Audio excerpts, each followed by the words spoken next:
오늘 우리에게 주신 하나님 말씀 역대상 17장입니다. 역대상 17장 16절에서 22절입니다. 역대상 17장 16절에서 22절 말씀입니다. 우리 한 절씩 돌아가면서 읽도록 하겠습니다. 다윗 왕이 여호와 앞에 들어가 앉아서 이르되 여호와 하나님이여 나는 누구이오며 내 집은 무엇이기에 나에게 이에 이르게 하셨나이까. 하나님이여 주께서 이것을 오히려 작게 여기시고 또 종의 집에 대하여 먼 장래까지 말씀하셨사오니 여호와 하나님이여 나를 존귀한 자들같이 여기셨나이다. 주께서 주의 종에게 베푸신 영예에 대하여 이 다윗이 다시 주께 무슨 말을 하오리이까. 주께서는 주의 종을 아시나이다. 여호와여 주께서 주의 종을 위하여 주의 뜻을 대로 이 모든 일을 행하사 이 모든 큰 일을 알게 하셨나이다. 여호와여 우리 귀로 들은 대로는 주와 같은 이가 없고 주 외에는 하나님이 없나이다. 땅의 어느 한 나라가 주의 백성이 이스라엘 같으리이까. 하나님이 자기 백성을 구속하시려고 나가사 크고 두려운 일로 말미암아 이름을 얻으시고 애굽에서 구속하신 자기 백성 앞에서 모든 민족을 쫓아내셨사. 다 함께 읽겠습니다. 주께서 주의 백성 이스라엘을 영원히 주의 백성으로 삼으셨사오니 여호와여 주께서 그들의 하나님이 되셨나이다. 아멘. 오늘은 부활 후 첫 번째 주일입니다. 지난 일주일 동안 부활하신 예수 그리스도와 함께하는 기쁨을 누리셨습니까? 아무리 코로나19로 말미암아서 혼란스럽고 어려워도 부활하신 예수 그리스도로 말미암은 기쁨과 즐거움은 빼앗을 수 없습니다. 코로나19로 말미암은 상황들이 여러 가지 그동안 생각하지 못했던 상황들을 만들어가고 있습니다. 교회 건물에서 마음껏 모일 수도 없고 여러 가지 생활들이 제한되면서 새로운 변화들을 우리가 경험하고 있습니다. 오히려 그동안 잊어버리고 있었던, 그동안 생각하지 못했던 사람들과 또 시간들의 소중함들을 다시 한번 돌아보게 됩니다. 우리의 일상의 모습에 대해서 다시 한번 돌아볼 수 있는 좋은 기회가 되고 있습니다. 지난주에도 사랑의 쌀에 대한 이야기를 드렸는데 지난 주일에 동네 어려운 분들에게, 어려운 가정들 8가정에 쌀을 10kg씩 또 전달을 했습니다. 여러분 아시는 것처럼 일본에서 누군가 도와주는 거 쉽게 받지 않습니다. 그럼에도 불구하고 우리 교회와의 관계가 좋아졌기 때문에 또 그분들이 감사하는 마음으로 그 쌀들을 받게 됐고, 또 주중에는 우리 교인들 가운데 힘들고 어려운 가정들의 또 11가정에게 또 쌀을 전달하는 시간을 갖기도 했습니다. 그 과정 가운데 또 다른 분들이 쌀을 더 기증해 주시기도 하고 힘들고 어려운 분도 같이 나누기 위한 여러 가지 것들을 하고 있습니다. 특별히 아이들이 하루 3끼를 다 집에서 먹어야 되고 또 남편도 재택근무를 하는 경우에 삼시세끼를 다 차려줘야 되기 때문에 힘들고 어려운 시간이 많을 것입니다. 또 쌀이 필요하신 분들, 또 라면이 필요하신 분들 얼마든지 교회에 와서 가져가시고 같이 섬길 수 있으면 좋겠습니다. 쌀과 라면뿐만 아니라 교회 차원에서 어떻게 우리 교우들을 도울 수 있을까, 힘들고 어려운 상황 가운데 어떻게 함께 그 짐을 짊어질 수 있을까, 그것에 대해서 고민하고 있고 기도하고 있습니다. 하나님께서 우리에게 지혜를 주셔서 하나님이 원하시는 일들을 행할 수 있도록 함께 기도해 주시면 감사하겠습니다. 코로나로 인한 여러 가지 어려움들이 있고 아픔들이 가정들마다 많이 있을 것 같습니다. 그런 가운데 저희 가정에도 코로나로 말미암은 아픈 경험이 생겼습니다. 지난 성목요일 저녁에 저희 장모님께서 갑자기 쓰러지셔서 급하게 수술을 받고 중환자실로 옮겨지셨습니다. 그래서 성금요일 또 부활절 지나고 나서 월요일 오후에 별세하셨습니다. 장례는 기도해 주셔서 잘 마치게 됐고요. 출석하시던 교회 목사님께서 오셔서 임종 예배와 또 장례 예배들을 잘 섬겨 주셨습니다. 코로나 때문에 한국에 갈 수 없는 상황이었지만 그래도 일본에서 같은 시간에 예배드리면서 다시 한번 부활의 소망을 꿈꿀 수 있는 시간이 되었습니다. 또 기도해 주시고 위로해 주신 분께 감사를 드립니다. 지난 일주일 동안 우리가 리바이블 읽었던 성경 본문은 역대상입니다. 열왕기 하까지 읽었는데, 그래서 북이스라엘과 남유다가 멸망한 이야기를 다 읽었는데 역대상이 시작되면서 다시 또 시작하게 됩니다. 심지어는 그 이야기가 아담에게까지 올라가게 됩니다. 아담에서부터 시작해서 이스라엘이 멸망하는, 남유대가 멸망하는 이야기까지 똑같이 나오게 됩니다. 열왕기 상하와 특별히 역대하는 같은 내용이 같은 시대를 배경으로 하고 있습니다. 하지만 차이점이 있는 것이 열왕기 상하에서는 솔로몬 이후에 북이스라엘의 이야기를, 구체적으로 이야기하면 여로보암과 아합을 중심으로 하는 이야기가 그 중심축을 이루고 있습니다. 하지만 역대하에서는 남유다 이야기를 구체적으로 하고 있습니다. 열왕기 상하에 나오지 않은 남유다의 역사들을 이야기하고 있고 왕들의 이야기를 하고 있습니다. 필요한 경우에만 마치 다른 나라 이야기하듯이 북이스라엘 이야기를 잠깐씩 다루고 있습니다. 열왕기 상하, 그것과 역대 상하가 가지고 있는 방향이, 관점이 다르다고 하는 것을 볼 수 있습니다. 역대 상하를 읽어가면서 중심이 되는 인물이 있습니다. 그 사람이 바로 다윗입니다. 다윗이 등장할 때까지 이야기, 다윗 이야기, 다윗의 길을 따라가고 있는 사람들의 이야기, 다윗이 그 중심 가운데 있습니다. 다윗의 아들이 하나님의 성전을 완성하긴 하였지만 사실은 다윗이 모든 것을 준비했고 성전 안에서 드릴 예배도 준비하는 성전의 중심이 되어진 인물이 바로 다윗이었습니다. 이제 우리가 앞으로 역대하 내용을 읽어가게 될 텐데 그 내용은 지난주에 읽었던 열왕기 상하의 내용과 비교하면서 그것을 생각하면서 읽으면 좀 더 입체적으로 성경을 볼 수 있게 됩니다. 오늘 본문은 역대기의 중심 인물인 다윗의 이야기입니다. 다윗이 주님의 성막 안에 들어가서 하나님 앞에 무릎을 꿇고 드렸던 기도의 장면입니다. 조금 전에 이야기했던 것처럼 다윗은 하나님을 위한 성전을 짓고 싶은 마음이 있었습니다. 그런데 하나님께서는 그 마음을 보시고 괜찮다라고 이야기하십니다. 일본어 표현 중에 가장 어려운 표현이 괜찮다, 다이조부라고 하는 표현인 것 같습니다. 도대체 지으라는 것인지 짓지 말라는 것인지 괜찮다라고 이야기하십니다. 하나님이 말씀하신 다이조부, 괜찮다라고 하는 것은 짓지 않아도 된다. 네 마음만으로도 충분하다. 난 지금도 괜찮다라는 것입니다. 하나님이 다윗의 그 마음을 기쁘게 받으셔서 다윗에게 약속을 해주십니다. 네가 나를 위한 집을 짓는 것이 아니라 내가 너를 위한 집을 지어주겠다. 너의 가문을 왕위를 세워주겠다. 너의 집안을 왕의 가문으로 만들어주겠다. 다윗의 왕위가 영원히 튼튼히 서도록 해주시겠다 말씀하십니다. 그리고 실제로 그 약속을 지키셔서 다윗 이후의 왕들을 표현할 때 나오는 것이 다윗과의 약속을 생각하셔서라고 하는 표현들이 계속 등장하게 됩니다. 그에 대해서 다윗이 감사하고 감격하면서 드리는 기도가 오늘 읽었던 본문에 나와 있는 내용입니다. 우리 그 가운데 21절, 22절 말씀, 21절, 22절 말씀 같이 읽도록 하겠습니다. 시작. 땅에 어느 한 나라가 주의 백성 이스라엘과 같으리이까? 하나님이 자기 백성을 구속하시려고 나가사 크고 두려운 일로 말미암아 이름을 얻으시고 애굽에서 구속하신 자기 백성 앞에서 모든 민족을 쫓아내셨사오며 주께서 주의 백성 이스라엘을 영원히 주의 백성으로 삼으셨사오니 여호와여 주께서 그들의 하나님이 되셨나이다. 아멘.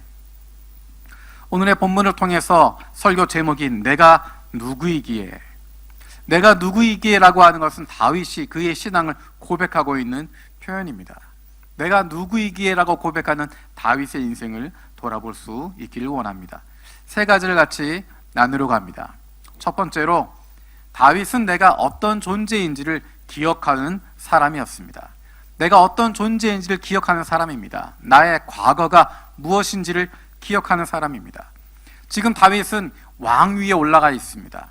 가장 위대한 왕이고 가장 큰 업적을 남기고 있는 왕입니다.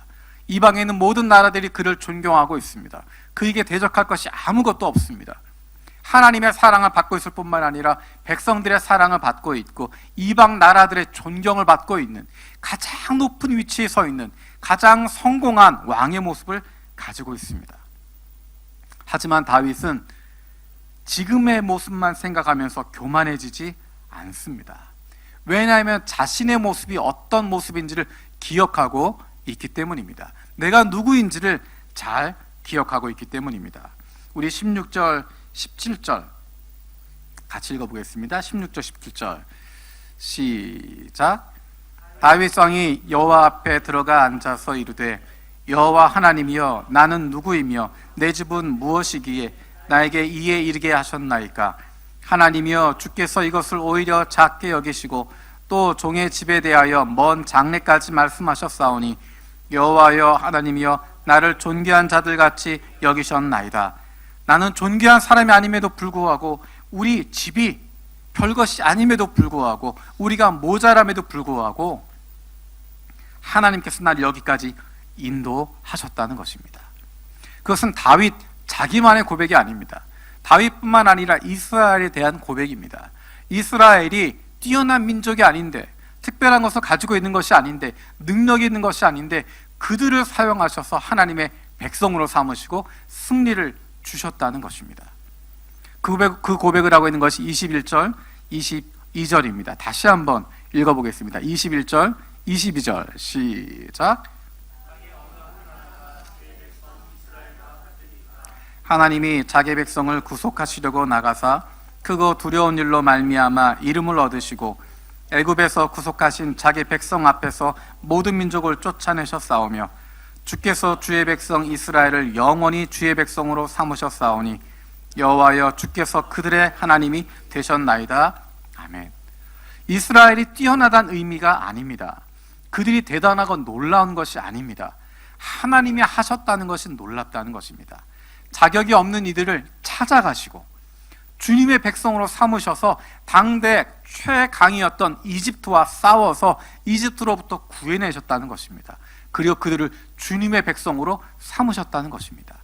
이스라엘이 능력이 있어서가 아니라, 다윗이 능력이 있어서가 아니라 아무 보잘것없는 존재들이지만 하나님이 그들을 불러주셔서 하나님이 함께 하셔서 승리를 갖게 하셨다는 것입니다.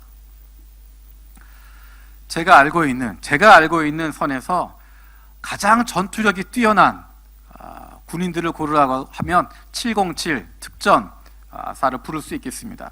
707 특전사 대원들은 전투력이 가장 뛰어난 사람들입니다.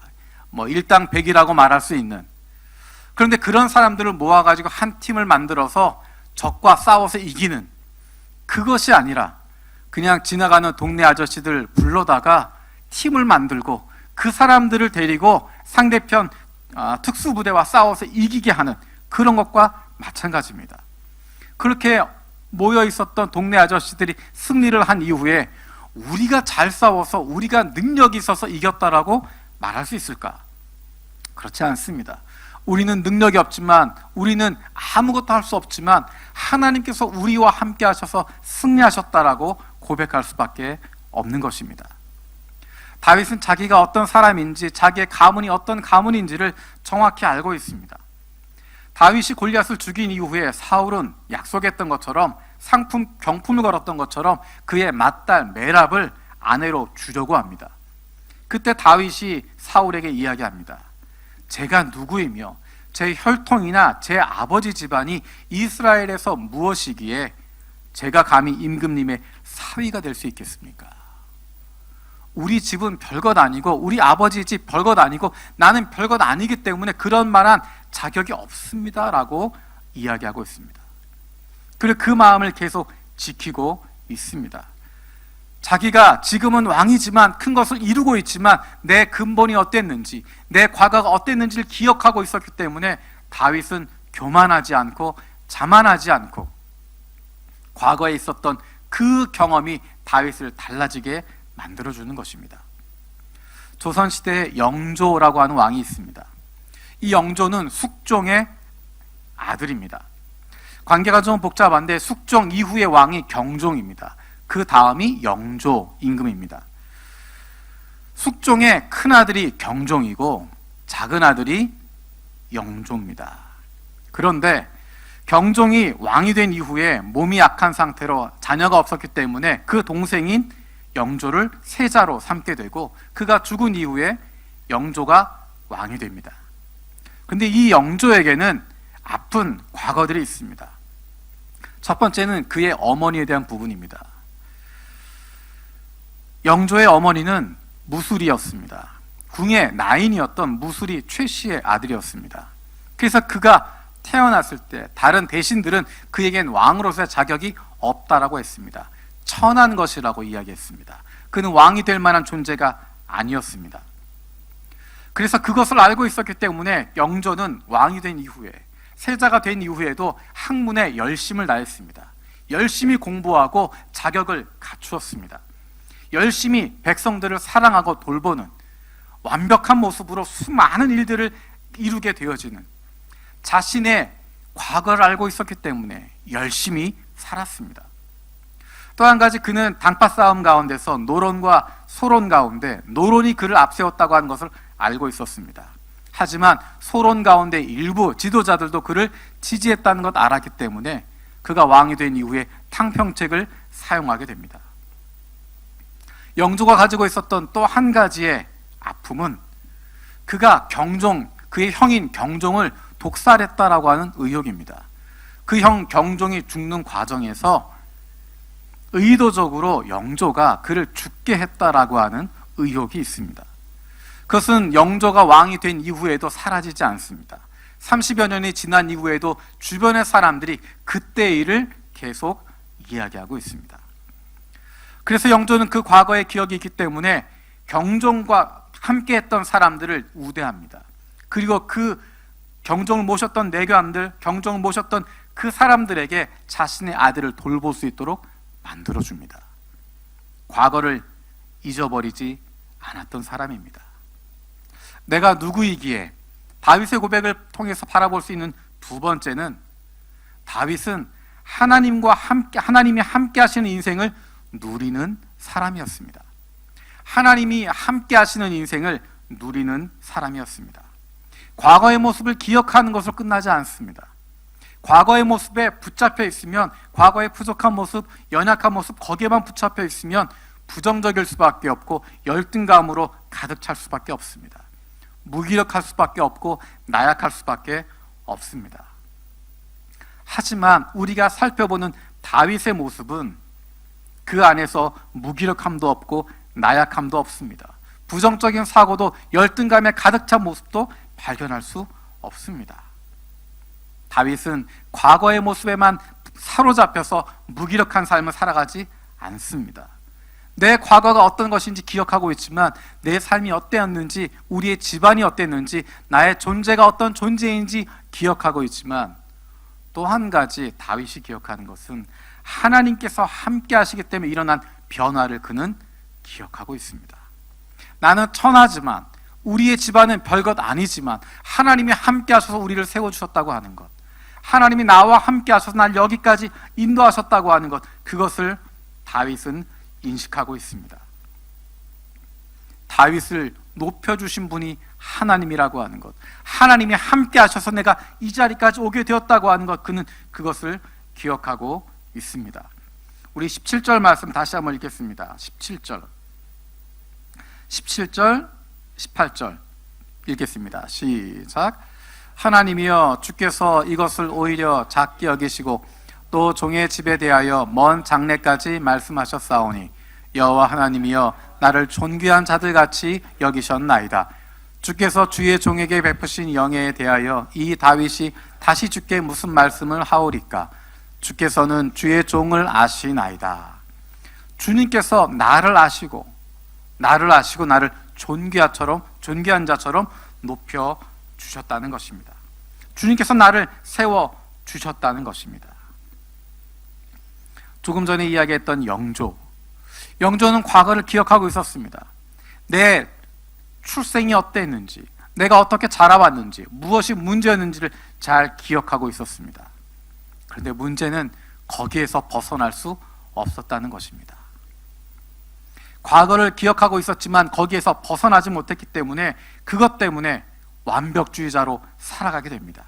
평생 열등감에 사로잡혀 있습니다. 공부하는 것이 기쁨이 아니라, 사람들 돌보는 것이 기쁨이 아니라, 이것을 통해서 인정받고 싶어하는, 나는 그런 자격이 있다고, 나는 왕이 될 만한 자격이 있다고 하는 것을 끊임없이 증명해야 된다고 하는 그 부담감 속에 살아가게 됩니다. 평생 속마음을 밖으로 드러내지 못하게 됩니다. 나를 주목하고 있는 수많은 사람들은, 나를 평가하고 있는 사람들, 나를 비판하고 있는 사람들, 그 사이에 있으면서 조금이라도 빈틈을 보이면 안 되고 조금이라도 틈을 보이면 공격을 받을 수 있기 때문에 늘 긴장하고 완벽해야 하고 모든 것을 감추어야 하는, 그러다 보니까 자기의 아들은 나보다 더 훌륭해야 된다고 하는 것을 생각합니다. 아들을 훌륭하게 키워야 된다고 생각합니다. 그것이 나의 자격을 만들어 간다고 생각하게 됩니다. 그 완벽주의가, 그 열등감이 그의 아들을 죽음으로 몰아가게 됩니다. 그 아들이 우리가 잘 알고 있는 사도 세자입니다. 그 영조 때문에, 과거의 기억에 사로잡혀 있는, 거기에서 벗어날 수 없었던 영조 때문에 그 아들 사도 세자는 죽임을 당하게 되고 수많은 사람들이 아픔을 당하게 됩니다. 그리고 자기의 사랑하는 아들을 그 손으로 죽일 수밖에 없었던 그 아버지는 자신은 얼마나 불행한 왕이 되었겠습니까? 자신도 불행하고 많은 사람도 불행하게 만들어버립니다. 하지만 다윗은 영조와는 다른 모습을 보여줍니다. 우리가 잘 알고 있는 것처럼 다윗은 사울에게 쫓기고 있었습니다. 이유 없이 쫓기고 있었고 죽을 뻔한 위험을 몇 번이나 넘어가게 됩니다. 그럼에도 불구하고 다윗은 사울을 살려줍니다. 한 번이 아니라 두 번이나 그를 죽일 수 있는, 완벽하게 죽일 수 있는 기회를 넘어가게 됩니다. 쉽게 문제를 풀 수 있지만, 쉽게 내 앞에 있는 일들을 해결할 수 있겠지만 그 길을 가지 않습니다.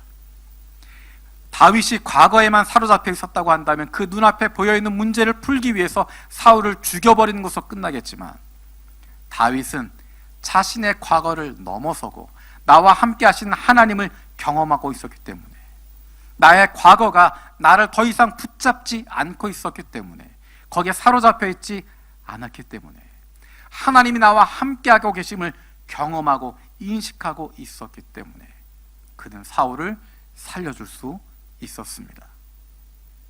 우리가 읽었던 본문은 지금 다윗이 가장 높은 자리에 올라가 있을 때입니다. 가장 성공할 때의 모습입니다.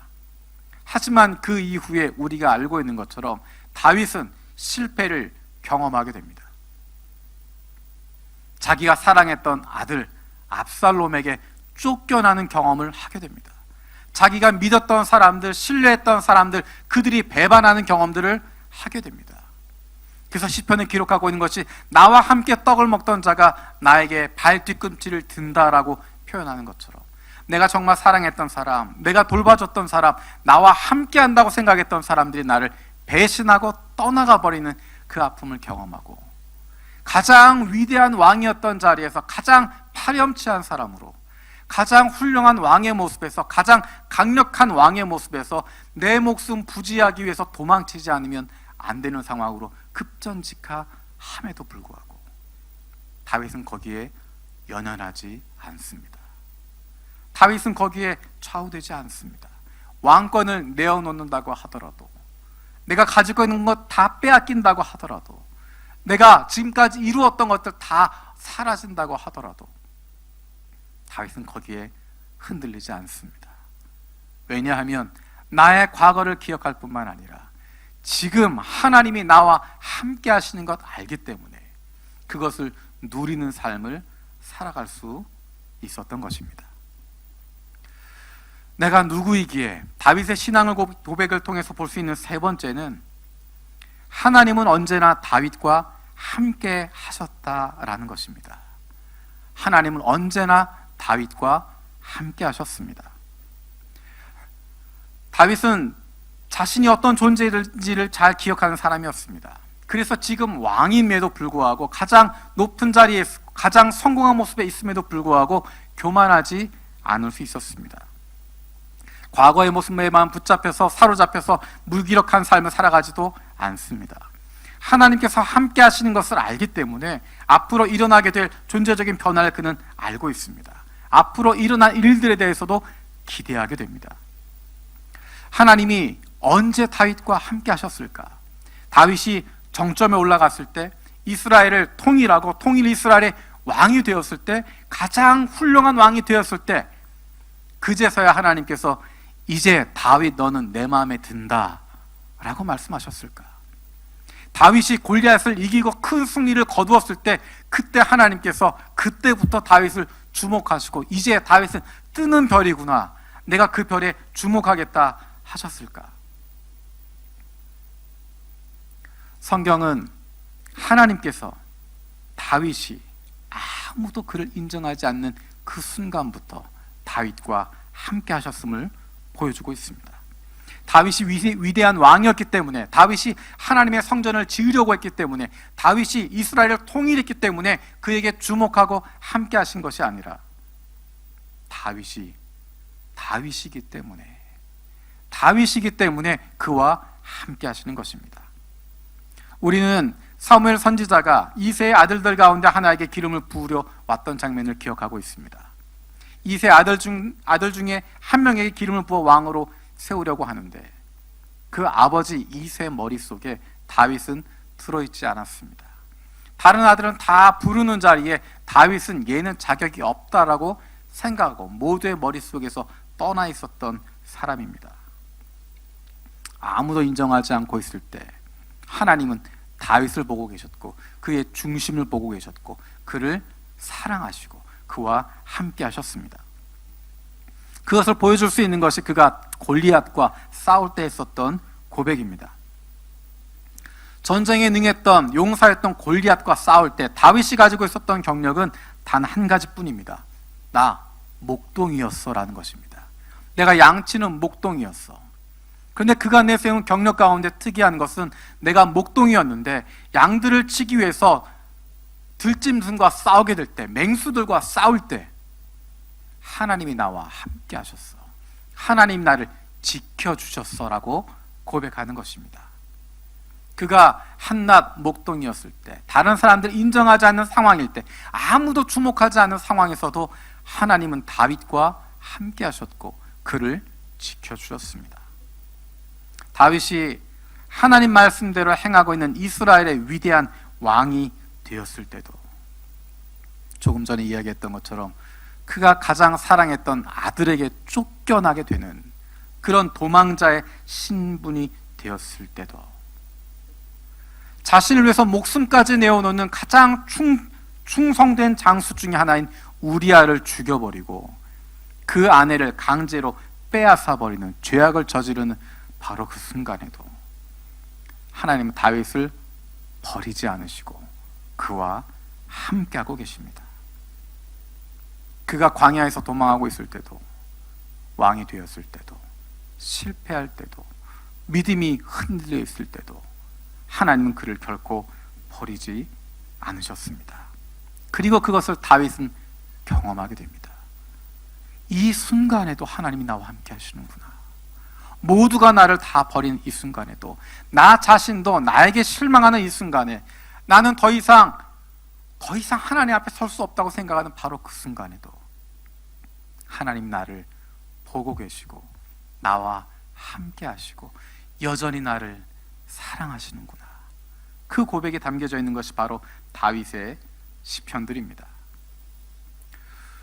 우리가 잘 알고 있는 다윗의 승리, 그것은 늘 하나님이 함께 하셨다고 하는 표현이 등장하게 됩니다.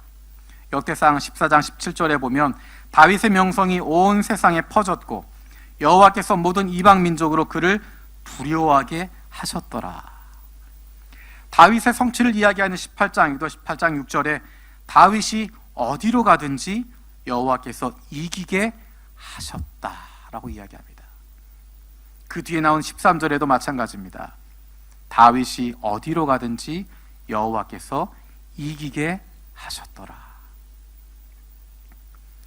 우리의 믿음이 떨어지는 순간에도, 우리의 신앙이 흔들리는 순간에도 하나님 우리를 버리지 않으십니다. 오히려 우리가 고생하는 것, 오히려 우리가 아파하는 것, 그것을 보시며 안타까워하시고 그 마음이 아파하시는 것입니다. 우리를 붙잡고 계시는 분이 바로 하나님이십니다. 하나님께서는 우리가 어떠함에도 불구하고, 우리의 약함에도 불구하고, 우리의 죄됨에도 불구하고 우리를 붙잡고 계신 손을 놓지 않으시는 분이십니다. 다윗은 자신이 어떤 존재인지를 잘 기억하는 사람이었습니다. 하지만 과거의 모습에만 붙잡혀서 무기력한 삶을 살아가지 않았습니다. 하나님께서 함께 하시기 때문에 일어난 놀라운 존재적인 변화를 기억하고 있었고, 앞으로도 그 하나님이 나와 함께 하심을 믿고 그 일들을 기대하며 살아가고 있습니다. 그것이 바로 다윗의 장점이었고, 하나님이 그를 그토록 이뻐하셨던 이유가 아니었을까요? 우리 20절에서 22절 말씀 같이 읽고 설교를 마치도록 하겠습니다. 우리 20절에서 22절까지 같이 읽겠습니다. 시작. 여호와여, 우리 귀로 들은 대로는 주와 같은 이가 없고 주 외에는 하나님이 없나이다. 땅의 어느 한 나라가 주의 백성 이스라엘과 같으리까? 하나님이 자기 백성을 구속하시려고 나가사 크고 두려운 일로 말미암아 이름을 얻으시고 애굽에서 구속하신 자기 백성 앞에서 모든 민족을 쫓아내셨사오며 주께서 주의 백성 이스라엘을 영원히 주의 백성으로 삼으셨사오니 여호와여, 주께서 그들의 하나님이 되셨나이다. 아멘. 기도하겠습니다.